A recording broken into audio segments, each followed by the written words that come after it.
E as entidades diabólicas, eles trabalham unidos.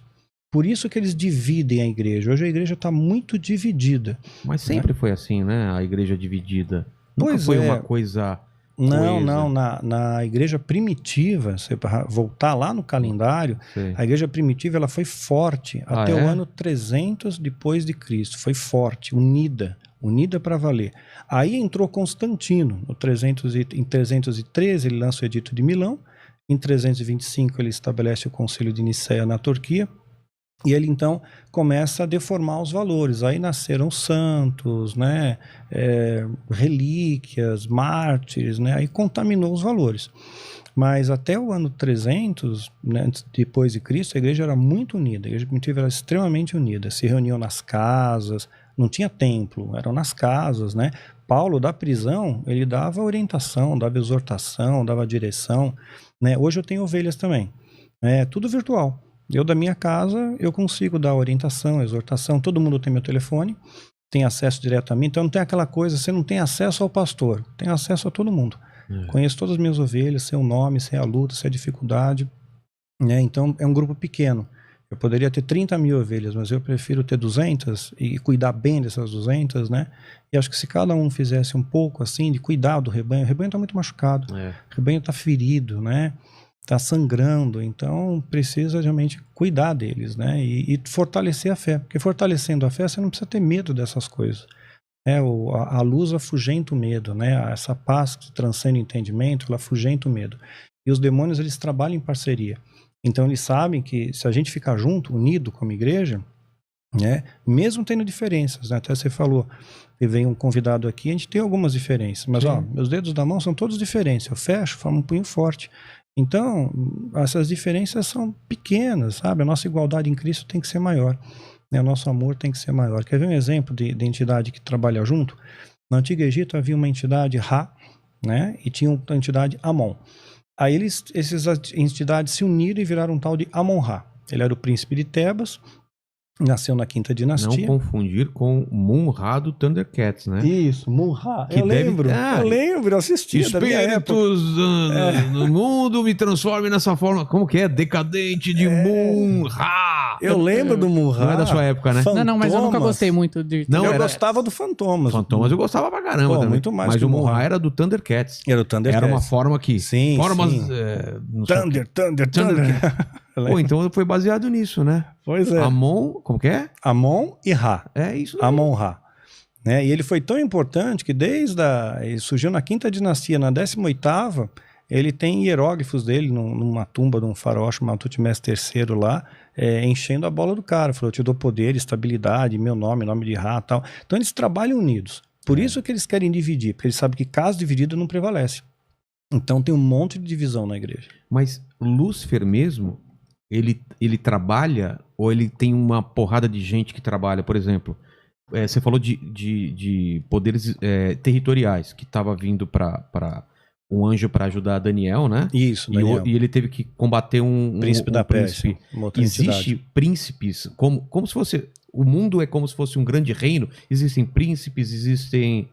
Porque falam, né? Que tem principados e tal. Existe alguém controlando o Brasil, alguém controlando o México, os Estados Unidos, ou é uma coisa mais ampla? Como que, não, tem os espíritos isso? territoriais. Tem espíritos territoriais. Quem que decide isso? Existe um grande general que decide você vai para lá? Isso, uma espécie de um grande general. Ah, é? Exato. É uma hierarquia? É uma hierarquia. Quando você fala principado, potestades, hostes da maldade, qual que é hierarquia, né? Os principados são os mais poderosos, né?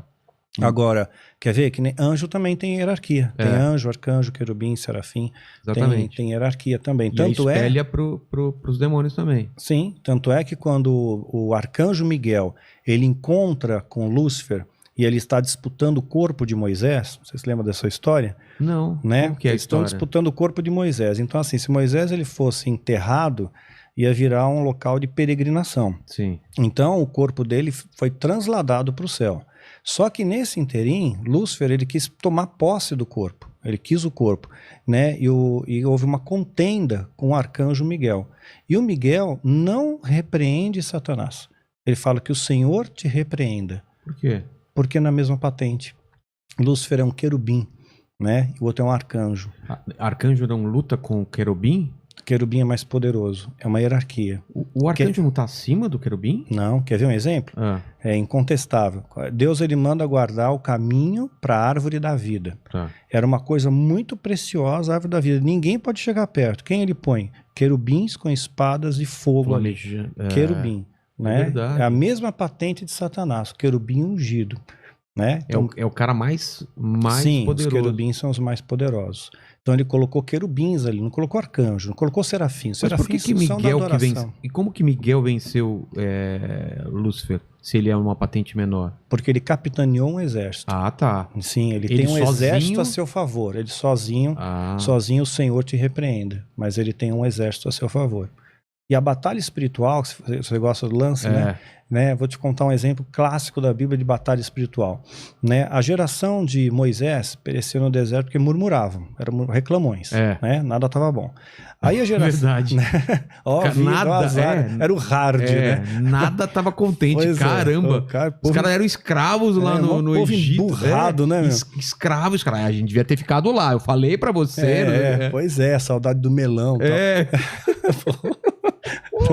Pois é. Aí eles estão dando rolê no deserto, tal, aquela geração morre, vem a geração de Josué. Mas também Moisés estava perdidaço lá também no deserto. Moisés não aguentava mais. Sabe que foi por isso? Sabe, Deus ele deu uma graça para Moisés, eu tenho certeza que foi isso, porque eu me vejo no lugar de Moisés. Moisés estava de saco cheio daquele povo. Os povos reclamando. Então ele viu a terra prometida, ele chegou a ver, mas ele não entrou. Deus então mostrou, olha, essa aqui é a terra. Pode ficar tranquila que Josué vai entrar, tal. Então, ora, fecha teus olhos. Fechou. E quando Moisés abriu, ele está no céu, ele está na Jerusalém Celestial. Pô, é aqui que você vai ficar. Pronto, acabou aquele povo chato, meu. Ficaram lá, né?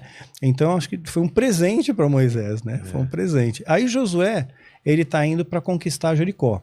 Só que ele vem de uma geração, ele é filho de uma geração murmurador. Aí a gente vai entrar na maldição hereditária. Êxodo capítulo 20, verso 5. Existe isso mesmo? Pois é. Eu pagar pelos pecados do meu pai, do meu avô? Eu vou te explicar isso. Então, tá lá. Visita a iniquidade dos pais, dos filhos até terceira e quarta geração. Então, Josué tá na linha de frente. Ele estava em qual geração? Na segunda geração? Ele já era a primeira, né? Era a primeira geração? Primeira, sim. Nasceu no deserto. Tanto é que ele vai ter que circuncidar aquele povo que não teve. Então, ele vai para a conquista. E Deus fala com ele, olha, não tenha medo, eu sou contigo e tal. Aí o que o Josué vai fazer? Tudo certinho, ele segue a cartilha. Santificai-vos, pois amanhã o Senhor vai fará maravilhas no meio de vós. Josué 3:5. Então ele pede a santificação. Não adianta você ir para a batalha sem santificação. O diabo vai te rechaçar. Senão ele vai te ver um monte de buraco em você, um monte de brecha em você, ele vai atacar. Aí depois que ele busca a santificação, você inverte o dígito, né? Josué 3:5, Josué 5:3. Aí ele vai circuncidar toda aquela geração que nasceu no deserto. Não nasceram no Egito e saíram circuncidados. Eles nasceram, então não tinham circuncidados. E era importante a circuncisão porque fazia parte da aliança. Então eles se alinharam com os valores de Deus. Depois que ele se alinha, Josué capítulo 5 ainda, aparece um anjo para ele. No momento ele não entende que é um anjo. Ele fala, você é dos nossos ou é dos nossos inimigos, né? Na boa, é uma pergunta idiota, porque se fosse do inimigo tomava uma espadada já e ficava esperto, né? Mas ele perguntou, é dos nossos ou dos nossos inimigos? Ele fala, não, eu venho como príncipe do exército do Senhor. Ele é um príncipe, né? E ele está com espada desembainhada na mão, ou seja, ele está pronto para a guerra. Se o príncipe do exército está lá, o exército está junto dele. Ele não está sozinho. Josué, nesse momento, conquistou algo que a gente chama de autoridade espiritual. O mundo espiritual se mobiliza a favor de Josué. Só que tem a legalidade. Esses daqui, essa geração, é filho de uma geração murmurador. Eles vão murmurar. Então, o que Josué faz? Josué 6:10. Vocês não vão falar nada. Não sai a palavra alguma de sua boca até o dia que vos diga gritai. Aí você grita. Ou seja, se ele não falasse isso, para todo mundo ficar mudo, ia começar a reclamar, porque são filhos de murmuradores. É o pecado hereditário. Você imita o pai, o filho imita o pai. O pai é alcoólatra, o filho é alcoólatra, sim. O filho do filho. Pai é mentiroso, filho é mentiroso, né? E acontece isso muito, né? Acontece, é o pecado hereditário. Aí, imagina só, a primeira volta, a segunda volta, na terceira ia começar a murmuração. Pô, tá doendo minha joanete, é que você não viu como é que tá meu dedo encravado. Começaram a reclamar, mas não reclamaram. E aí trouxe vitória. Aí ele transformou aquilo que era maldição em bênção. Detalhe, que a gente se pauta em Êxodo, né, capítulo 20, verso 5. Visita a iniquidade nos pais, os filhos até terceira e quarta geração. O texto continua, mas eu também visito até 1000 gerações daqueles que fazem a minha vontade. Ah, tá. Ele continua. 1000 gerações que fazem a minha vontade. Então vamos pensar que 4, é 3 a 4, vamos pensar 4 é a vontade de Deus de te amaldiçoar. Né? E Por que 1000... Deus amaldiçoa alguém? Pois é, você vai entender agora. Ah, tá. Né? Então, vamos supor que 4 fosse a vontade de Deus de amaldiçoar. Tá. E 1000 a vontade de Deus de te abençoar. Né? Se você transformar isso aqui em matemática, Deus ele quer te abençoar 99,6% e te amaldiçoar 0,4%. Não é nem 0,5%. E você retém 0,4%. Porque dá dinheiro.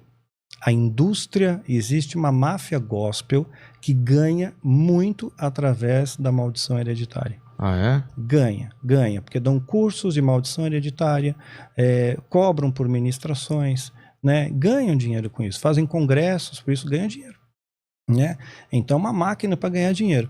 Porque se Deus ele quer te abençoar, 99,6%.